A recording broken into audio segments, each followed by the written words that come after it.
Hello guys, welcome back to another video. Obviously this is an extra filmed part because as I explained in part 1, if you guys missed it, I will link it down below and on the screen here. But this video was massive. It was over 47 minutes long, so I decided to split it into two so that it could be fully appreciated for what it is, which is a great bloody video full of substance and great advice and just a couple of girls just talking some shit really. So I will leave part 1 linked. If you've missed it, make sure you watch that first. It is so good. We talk about a lot of self-love. There's some juicy stuff in there, and yeah, I think you guys would find it pretty interesting. So make sure you watch that first before you watch this video. But I needed to do an intro for this video, seeing as my real intro is in the first video.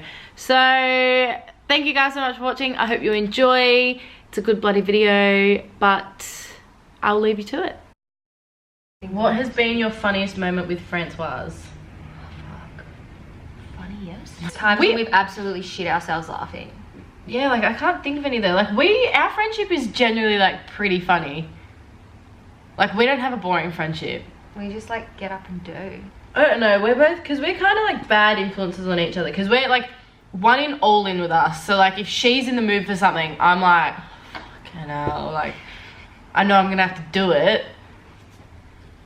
So like that's just... No, times when we've had funny shit and we're like, the fuck did we just do? It would probably be like on one of the appearances, I reckon. When we would have been pissed and just being menaces. A time when we were menaces, I think. We're always menaces. Oh no, that one, where were we? That one with Matt and Elias, and when Elias got locked out of his room. But before that, when we trashed Matt's room. So we were trashing fucking Matt's room. Our appearance manager, we were in Bendigo and we were staying in this hotel and we all had separate rooms, but Francoise and I got a room together. And Elias and Matt are both neat freaks. Like Elias is a chronic, like he's in the head with how neat everything has to be. And so we snuck into Matt's room, our appearance manager, and trashed tables, everything out of the drawers, flipped everything, lampshades in the bed, like in bed, fucked it. And then we tried to do the same to Elias, but then got a little bit scared because he literally would have ended us if we did it. But then we couldn't get in his room. But then he locked himself out that night. You don't really watch Friends, but no. Snog, Marry, Avoid, Chandler, Joey, and Ross. I would fucking kill Ross straight away. I hate Ross. He's a fuckwit. Well, it says Snog, but I'd fuck Joey because he's renowned for being a good root. And then I'd marry Chandler because it's Chandler. Ah. Try and make them a... Oh, shush up. Shut your hole, Wang Chung.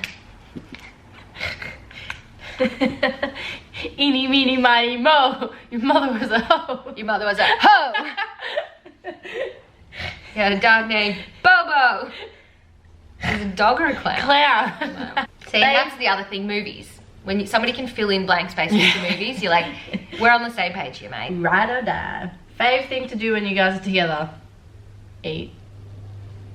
I don't know, like, yeah. Bitch, what's one other thing that we consistently always do together? Not right now, but drink. These ones? We do generally drink together as well. If you could meet anyone in the world, who would it be? Heath Ledger. Ooh, I dig that. He died the day before my birthday. I missed him and I never even met him. No, I like these on the spot questions are not my thing. Not giving away baby names because then you'll steal them. Speaking of baby, where the fuck is Honey? She's making me worried. Thoughts on laser hair removal? Why didn't I do it 10 years? Actually, no, I did start it 10 years ago. You did start.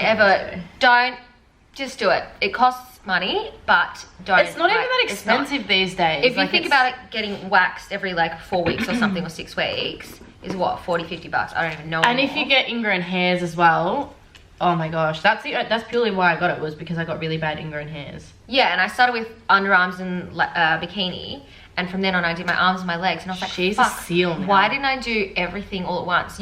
You're hair free. Actually, hair down, everything, get rid of it, gone. Definitely do it. Like everyone that's ever asked me about it, I'm like, I don't know why I didn't start it earlier. I couldn't recommend anything more in this world. Cassidy, can you please do a weird voice? That's one of the questions. Hello. Ooh. Gem_Marie, I've missed you two. Please do a YouTube video together soon. Coming at you, hun. What are your zodiac signs? I'm an Aquarius. And what do they say about Aquariuses? I'm a water sign, I'm an empath, I feel everything, and I could not fucking agree more. When someone tells me their problems, why won't you love me? I'm like, I feel you. Your problems become my problems. You do. And then you probably get wrapped up in their problem more than they do. Like, they'll get the fuck over it and you'll be like, no, they need to do this and they haven't fixed their problem. It's like, that person's over it, mate. I make it my mission to make their problem better. You wear their problem. My star sign is Scorpio.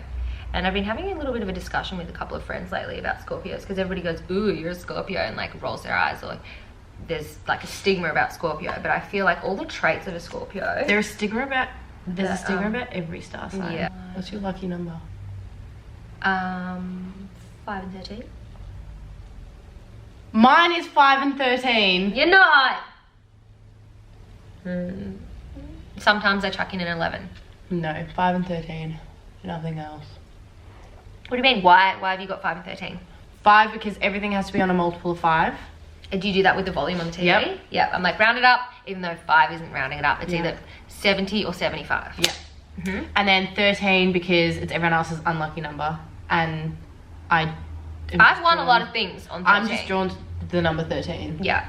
Feel that. I'm 5 because 5th of November, and then 13. I don't know how that happened. Things just happened like well to me on 13. How many times do you wash your hair? Very different answers here. Off you fuck. Once a week max. I'd go once a fortnight if I could. Can tell too. Francoise washes hers every day. No, I try. Sometimes I go 2 days. It's if I do Pilates, I have to wash it because it's hot and sweaty. But yeah, no, I can't deal if my hair's dirty.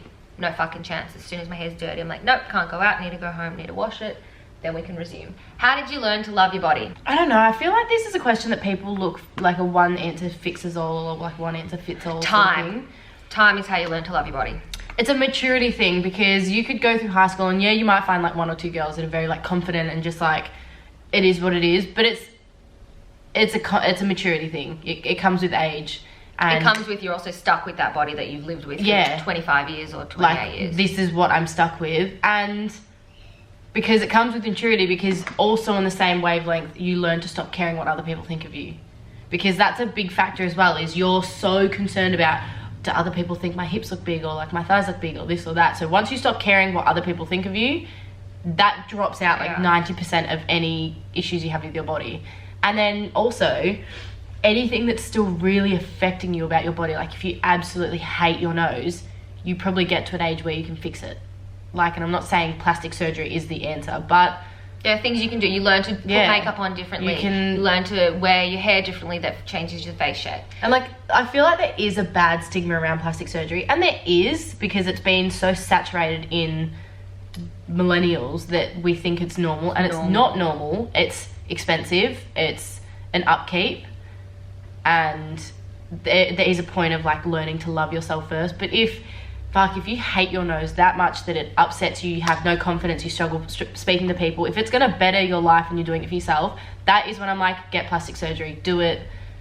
Don't send yourself broke doing it either. Like, I don't think you should take out a loan for plastic surgery. Don't do anything that's not within your means. Yeah, but I also don't like to promote plastic surgery. I've never had anything done. Francoise never had anything done, so we're not withholding anything, we're not lying to you, but also, if you want to do it, do it. Don't give a fuck what other people say. Yeah. People say, oh my God, don't get your boobs done or don't get your nose done. If that's what you want to do, fuck what other people want. If it's going to make you happy, live your life. Do that. Yeah, and it also comes with learning. So you grow with your body. You learn to know, okay, I've lived with small boobs for 29 years. Like, you learn how to dress yourself, or you learn how to like tell other people to fuck off when they're like, haha, you've got no tits. Like, and also you grow and you learn how to just don't like getting work done when you're still a teenager. Like, I would say plastic surgery, wait until you're at least 21, because girls, your body hasn't filled. Your body is still growing and changing. Like, your metabolism won't stop until probably your early 20s. Therefore, like, you could grow into boobs. And a lot of people I know that have had their boobs done when they've been young, say 18 or something, straight out of it, as soon as they can get it, they do it. When they get to like 25, they're like, I wish I didn't do it. So give yourself a bit of time. And we're not just saying that, it's a very common thing, and especially with the breast implant disease. Yeah. It's a bit scary. So yeah, rounding that up, it comes with time. You just learn to grow into certain things. Like you learn to love parts of your body, or if you hate it every day. You look in the mirror and then you do something about it. What do you love better about Sydney than Melbourne? I'm thinking of moving there, but very expensive. It is very expensive. It's, to me, it comes down to lifestyle and what you like. Melbourne is very party, it's cold, and it's very, very social. Like super social. Like everyone has lots of friends, everyone always has something going on. There's always a party. Nightclubs don't close parties, Thursday. bars, like there's clubs, always something going on. Sydney is, the weather's a little bit nicer. It's more outdoorsy, and there's like lockout, like you party until like midnight and then you go home, and it's more so you wake up the next morning and go for a beach walk with a friend, get a coffee. That's the kind of lifestyle difference. There's no really like hangovers in Sydney. It's like outdoorsy and different kind of social. So it depends what you're looking for. If you want nightclubby, social, Sydney's not your vibe. But Sydney is also very expensive. Melbourne's also very expensive too, though. No. Sydney is... Does it depend where you live? Not really, like, unless you're out west, unless you're like 40 minutes out, like what I'm paying for in Sydney, I could get a 3-bedroom house in Melbourne and I live in a 1-bedroom apartment. So it is incredibly expensive, and everything is more expensive. Like food is more expensive, eating out is much more expensive. So I've lived in Melbourne most of my life, and when I come up to Sydney, I love the lifestyle, I love the change. Maybe it's because like it's something different and new, and I am a little bit of a creature of habit, but I do like the way Sydney runs a little bit more than Melbourne, because I fucking hate the cold and the miserable weather. But there's something about Sydney that makes me like just feel a little bit more at home. But maybe it's just because when I come up, I'm with this one and I have fun. If you guys are a couple, what would you want your ship name to be? Love you both. Oh, is that like a combined Fran name? Cass or Cass Coyce? That's Cassois. Cassois! Francoise? Cassois. Frassity. Cassois. Cassois or Frassity? You guys tell us. Leave it in the comments below. Cassois is so much better than Frassity. Frassity sounds like we're not a very hot couple. Cassois sounds a bit bourgeois, and I'm bourgeois. Can you also do a talk on self-love and what it means to the both of you, and use some things you do? I love that people are actually asking things that, you know, they want to walk away with and take on board. That means people value our opinion. Fuck, so I rarely value my own opinion. I sure shit don't. Self-love. Again, would you say it's like the maturity thing? Like, there's definitely things that you can do to, like, with self-love, you definitely need to make time for it. And I was watching a YouTube video the other day, Samantha Ravindell. Love her. She knows I love her. She replied to my DM. Anyway, she's a Canadian YouTuber. She's very vocal about, she suffers with depression and anxiety. And she was basically she did a whole like self-care video on it, and she made a really important note that she was like, one thing that helped me with my depression and anxiety was making a to-do list and like having a schedule and writing down everything that I do, even down to like waking up at 6 a.m, eating from 6 till 6:30, going to the gym 6:30 till 7:30. And she said one thing that I had to put in there was time for self-love, whether it's like sitting down and reading a book for half an hour, or sitting down and painting or drawing or doing something, and like penciling it in, because if you don't pencil it in, you're automatically telling yourself it's not a priority. And so when you do stop to do it, you start to feel guilty because it's not technically a priority and maybe you shouldn't be doing it. So I definitely think it's important to make self-love a priority and like put it into your schedule, whether it's like your self-love is taking yourself to the gym or going for a walk or like getting a coffee with a friend, but doing something every day is good for self-love. And that's one thing I took away. And the action of being able to cross it off the list makes you feel like you've accomplished something. You've gained something, you've done something for yourself. But so you walk away being like, hang on, I feel like I didn't do things today, because you're like, oh, I didn't really do much today. But if you put down, eat breakfast, brush hair, wash, like do this, do the washing, and you cross it off, you can actually see what you've done. You've accomplished something, whether they're small or big. If that's a struggle for you every day, being able to see that you've done it and tick it off the list, then you've started. And that's where it begins. You start with something small. I really want to try and remove this stigma that like saying like looking yourself in the mirror and listing like 3 things that you love about yourself is like self-indulgent or self-absorbed. Like I hate that. No, it's a gratitude. Be grateful that you appreciate yourself. But people don't see it that way. Like, and I'll admit, like I feel uncomfortable and I feel like a twat and like I love myself. But it's important to just remind yourself there are things that you actually like about yourself, because us as a generation are so hard on ourselves. We just expect so much more, and like we expect to look perfect because there's so many perfect people on social media, and like there's so many people pretending to be rich, so we expect to be more wealthy, and nothing's ever good enough. So I think it's just nice to look at yourself in the mirror and just remind yourself like, oh no, actually. Anyway, self-love, it's very, very important. Make time for it every single day. Pencil that shit in. And remember that phrase that if you can't love yourself, how the hell is anybody else supposed to love you? Exactly. Or if you can't find things to love about yourself, why should anybody else love you? That's actually one thing that's so important. Like if you can't rely on someone else to make you happy. Like fill the gaps. You have to be, who said this? Someone said this on social media. It's like, you're 2 beings. Like when you meet someone, you are 100% happy on your own, and the person that you meet is 100% happy on their own. And when you bring it together, you just combine this happiness and you go on doing life together, and there's nothing distracting you. Whereas like if you're not happy and you're putting that pressure on that person to make you happy, it takes away from you being able to enjoy other things, because there's that reliability that they have to make you happy. So definitely work on, a relationship will always do so much better if you're both happy alone and then you come together, because you don't want that responsibility on someone else to make you happy, because then you're fucked if they leave. Whereas if you go into a relationship knowing... And I'm guilty of doing that. I've done that a million times to myself. I've fixated on doing what I want to make them happy rather than make myself happy. And then when we've broken up, I'm like, I'm no one without you. And it's like, no, you need to be somebody without anybody else,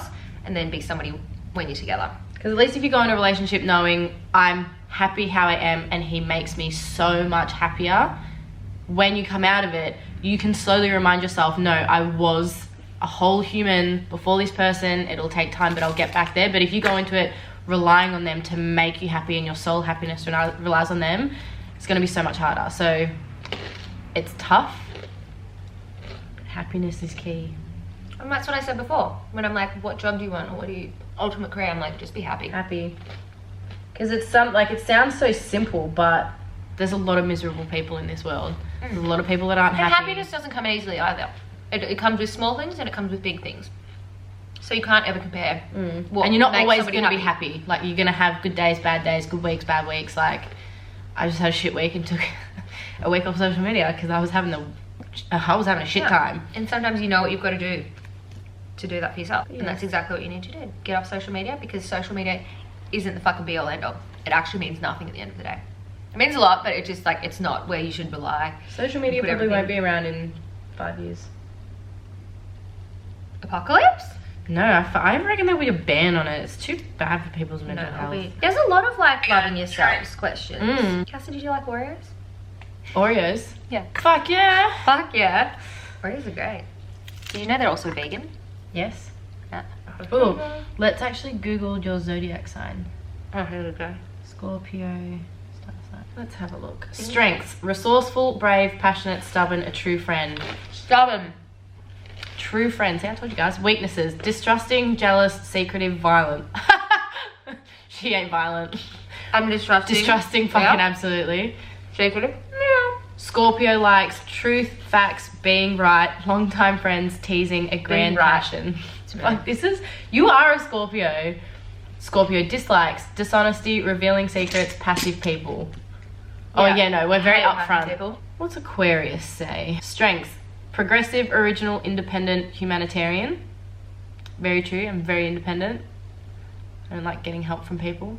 Especially when I'm down, I'm kind of like, no, I'll fucking do it on my own. Weaknesses: runs from emotional expression, temperamental, uncompromising, aloof.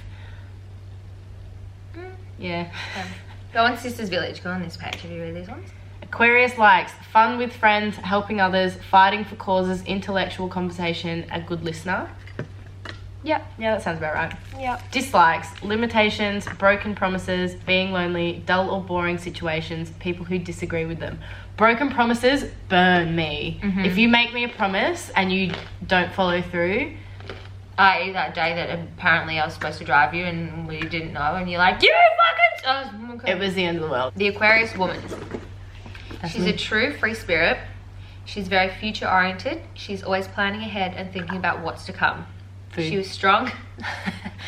Always food. She's strong and independent. If you tell her what to do, she will do the opposite. Yeah. Yeah. You listen to me sometimes. Yeah, but I'm also like... I also know you're probably not going to do it, so I'm like, I have to alter it to give a Cassidy version. She likes to be in charge of her life and make the decisions. Her mind is constantly thinking, and she's often zoned out. She's friendly and easy to get along with. She's open-minded. She beats to her own drum and does as she pleases. She's a deep thinker and is always reinventing herself. In love, the Aquarius woman is practical and easygoing. She doesn't care for romance, but rather a lover who can be her best friend. She needs her lover to give her the freedom to be herself and encourage her ever-evolving mindset. I feel that. That's you. You just ruined that for her. Hang on, I'll find this Scorpio woman. Deep and magnetic. She's strong and feminine all at the same time. Intuitive, she can read people and their intentions. Fiercely protective over the one she loves. Sincere, she always keeps her promises. Intelligent and resourceful. She values honesty highly. Caring and supportive. She is deeply sensitive, although she doesn't like to show her emotions. Yes. She often leaves her feeling... I think I've seen you cry, what, once? This often leaves her feeling misunderstood. Passionate and determined, observant, she remembers all the fine details. She craves deep connections. She has a mysterious and composed nature about her, which people find intriguing. In love, the Scorpio woman is loyal and devoted. She shows her love with actions rather than words. While she does like to be admired and appreciated, what means the most to her is that her lover is open and honest. So we shall see, guys. We'll do another one of these in a couple of months when we've got something to fill in, and we'll see what the result is. Ooh, stop it. Someone gonna have a lover, are they? I don't know. We'll talk about it in a little bit, won't we? Very interesting. Aren't we fucking done? Hey, give me a lip. Oh, sorry. What's your go-to McDonald's order?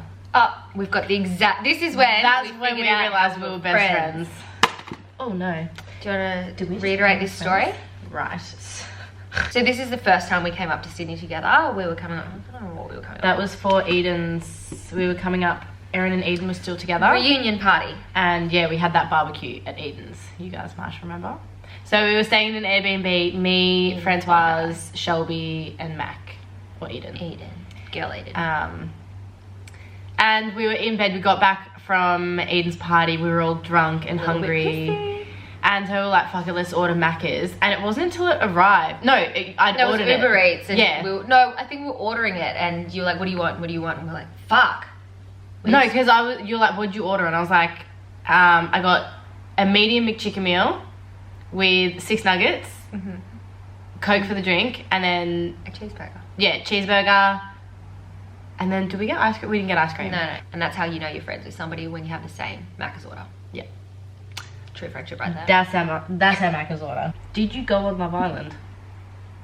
No. Bachelor. What moment did you guys really become friends? Macca's order. What shop do you prefer? Factory or Supre? Bitch, when was the last time you walked into either of them? Hey, I shop in Supre. What do you buy from Supre? They have really good band tees. Would you rather be dominant or submissive? Depends on days. I'd rather be the submissive, I think. Like, I think it probably turns me on. No, that talks about a guy being pussy. I'd rather be the submissive. I don't want to be the dominant because I'm like, be a man, fucking... Oh yeah, no, I'd rather be submissive. I'd rather be fucked than do the fucking. Not like BDSM submissive. No, just like, I want him to be in control, not me. I just picture 50 Shades of Grey. Okay, what's your spirit animal? A tiger. Why? Because I love cats and a tiger is a big cat. Okay, and that's they're fair. very fierce. That's fair. Mine would be a monkey, and I think you know why. You're a fucking monkey. There she goes. Just flashed her box to everyone. No, I've got undies on. Alright guys, we're done. That's us. We answered all your questions. Bye. Thanks for watching. Like and subscribe. And let us know down in the comments, Caspas or Fracity. I think we all know you're gonna fucking win that one. I think we all know. We all know. And if there's something like better you'd like us to do next time, because this was just a bit hodgepodge. We're thinking of filming a mukbang tomorrow, but that probably won't work unless we come up with like this. No, because we're just gonna be busy eating and then probably abusing each other, being like, fuck bitch, I wanted that piece, not you. True. Well, we may or may not film a mukbang tomorrow. If we do, you'll see it. If we don't, you won't see it. Okay, we're gonna go be Instagram thoughts in Bondi. Bye. Bye. Bye guys. Bye. Peace. Okay, fucking bye. How do we get this off? Bye.